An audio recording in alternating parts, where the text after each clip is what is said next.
there seems to be this cultural thing going on right now where there's a competition of who is the most sleep deprived. Parent or not parent, like even within an office, there's like this inner competition of who's working the most, who's the most tired, who's the most exhausted. And if you win, there's kind of like value in it. The reality is that sleep is not a nice to have, it's not a luxury, it's really a basic human need. Sleep deprivation is so bad for you that we are not legally allowed to use it as a torture method with terrorists, but with a mom, that's fine. I mean, she's just bringing forth humanity after all. It's no big deal.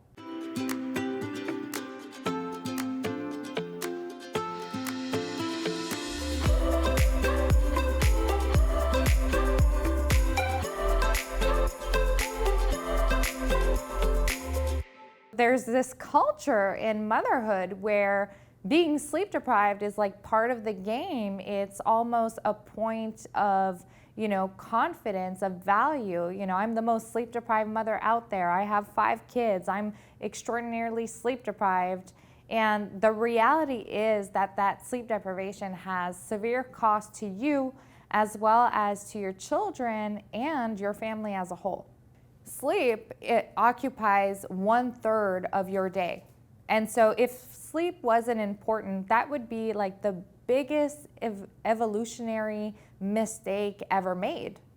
Why would something unimportant occupy 1/3 of every single day? So 1/3 of your life.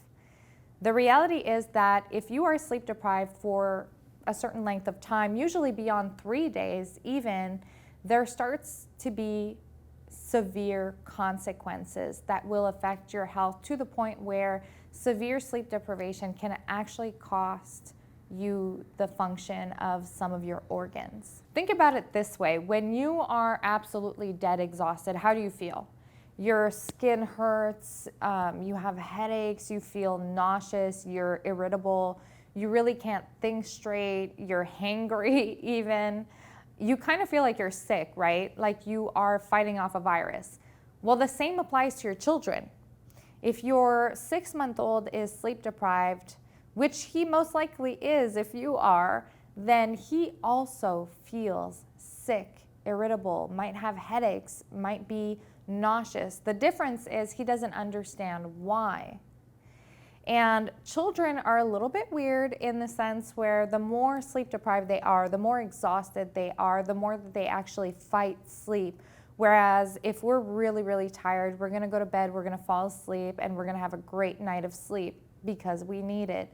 They do the opposite. And so sometimes what I hear is, this too shall pass. This is a sleep regression. It's not gonna last. Just hold on. Everything's gonna be fine.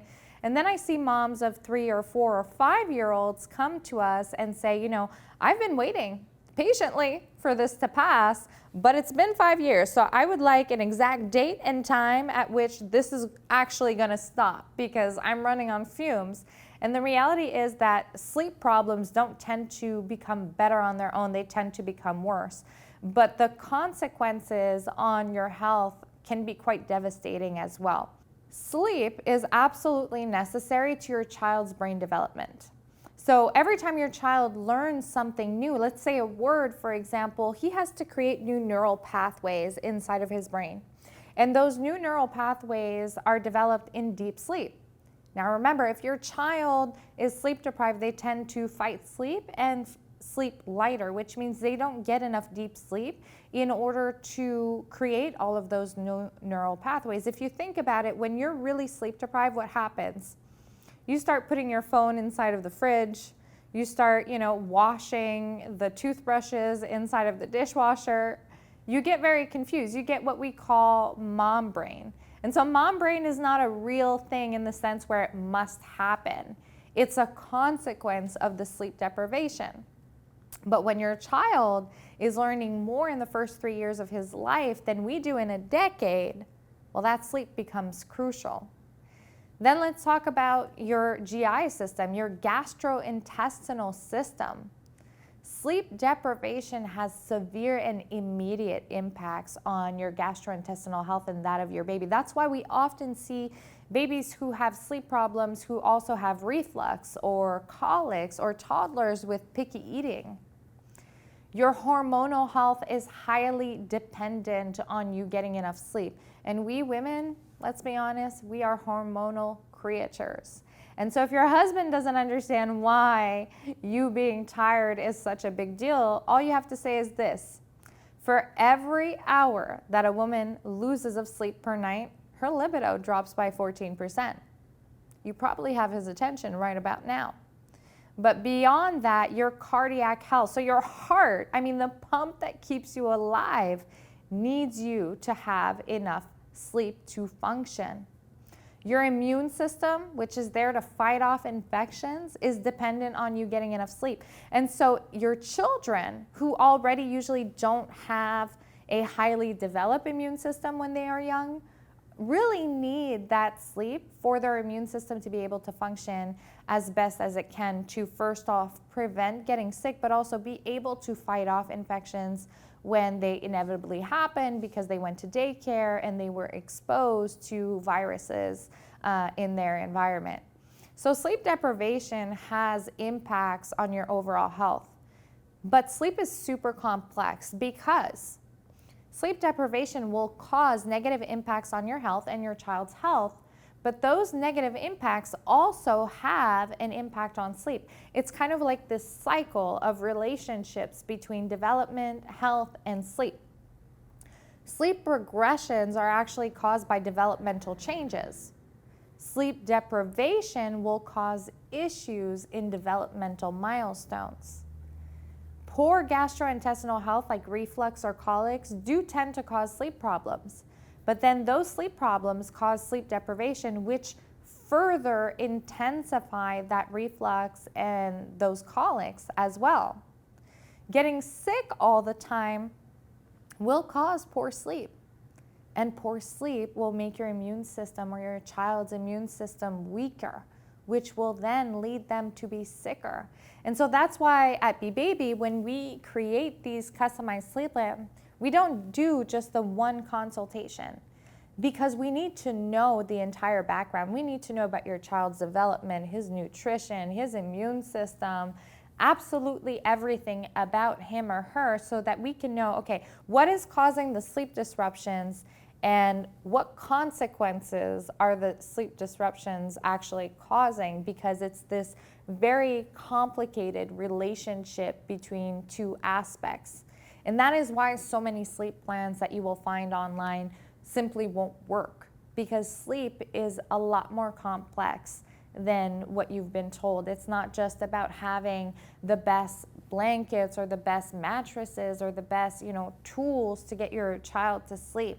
No one crib is going to magically allow your child to finally sleep through the night. Some of these things can help, but they're not actual final solutions. And so if you look at the grand picture of sleep deprivation, the impacts can be massive. Think about it this way. You are sleep deprived and your child is sleep deprived. You wake up every morning, you are exhausted and your child is exhausted. Because your child is exhausted, they are fussy, they are irritable, which makes your day even harder, which makes you even more tired.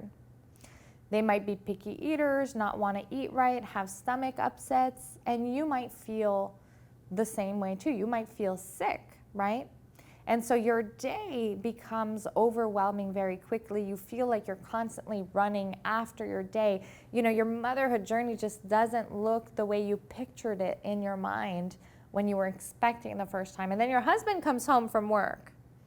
And a lot of moms, we are great liars. And they walk into the house and they say, well, how was your day, sweetie? And we might have had the worst day in the world. And we'll say, it was good. It was fine. And then all of a sudden you tell them out of the blue within, weeks or months, I can't do this anymore. I'm exhausted. I need help. And they don't understand. They don't think it's that much of a big deal, because all this time you've been saying, you're fine, right? They don't see what's happening, behind the scenes. So we have to stop. We have to stop living in this image that sleep deprivation is just great and we can deal with it. We're tough cookies and our day was fine even though it wasn't fine. We have to be honest with them. They can't read our minds. We have to tell them. But then there's the impact that when they come into the house and you're sleep deprived and you say you're fine, we snip at them, right? We're irritable. We're in a bad mood. We've had a tough day and we are tired. And so that tends to also cause marital disputes, right? Becoming parents is one of the biggest challenges that marriages will have. And so there is a way for your marriage to actually become stronger as a result of being parents, but you're going to need to be purposeful about it. You're going to need to get the education and the guidance that you need. But it truly is the most challenging job you will ever have.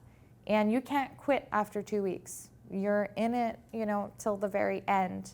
And so it would make sense that for the most difficult, challenging, long-term job of your life, you get some education, you get some guidance, and you get some support so that you can be successful, because this is not a temporary thing.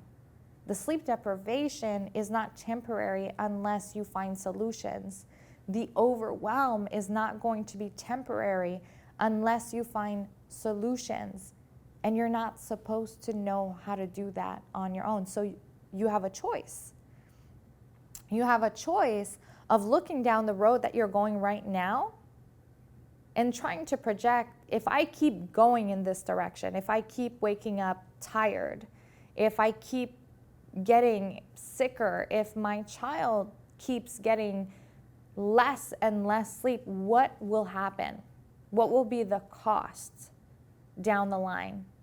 And is that a cost that I'm willing to pay? Or consider the alternative of joining a program like the Peace of Mind Parenting Program and changing all of that. Having a baby that sleeps through the night, having evenings for yourself and for your husband, feeling ahead of the day, no longer have overwhelm, no longer have exhaustion, and really being able to make the most out of the next few years in your parenting journey. Because I'll tell you one thing, the first 5 years of your kid's life, they're the most challenging and they are the most amazing years of your children's life. And they're fleeting. When you have a child, time fast forwards and it gets faster and faster and faster, and you blink and those first 5 years are gone and you do not get to have them back. When it comes to currencies in life, there's only one that you can't renew, and that's time. What you have is what you have, and once that moment's gone, it's gone. You need to make sure that you're really making the most out of those first 5 years, that you are at your healthiest, that your children are at their healthiest, that you are all thriving in every way, because there's something really magical about the first 5 years.